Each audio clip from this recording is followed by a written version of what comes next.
Maintenant, je vais vous parler de la symétrie des fonctions.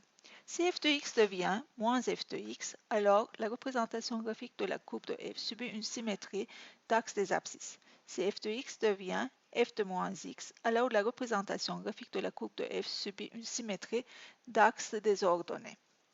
On va voir ça sur des exemples. On reconnaît la fonction f de x, valeur absolue de x plus 1. La fonction valeur absolue a été translatée d'une unité vers l'autre. Et la fonction g de x, c'est moins la fonction f de x. Donc, on peut très bien dire g de x est égal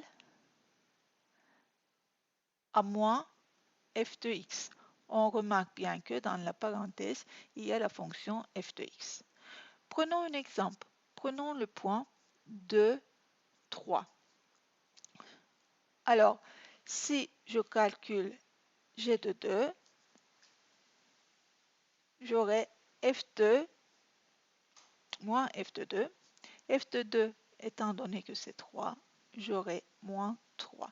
Donc, je remarque que le point 2 moins 3 est la symétrie du point 2, 3 par l'axe des abscisses. Maintenant, on va étudier la symétrie par rapport à l'axe des ordonnées. Ici, on remarque que le moins 2 n'a pas changé. Il n'y a que le x qui a changé et c'est devenu moins x. Donc, je peux écrire la fonction g de x, f de moins x. Alors, prenons un exemple. La fonction f a été représentée avec la courbe noire. Si je prends un point quelconque de la courbe noire, le point 4, 2. Alors, pour avoir ici 4, je dois mettre à la place de x moins 4.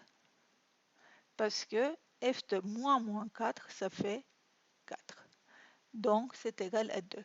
Donc, je remarque que moins 4, 2 appartient à la courbe de G. Moins 4, 2 appartient à la courbe de G. Et ces points-là sont symétriques par rapport à l'axe des ordonnées. On peut ainsi multiplier les exemples. Merci.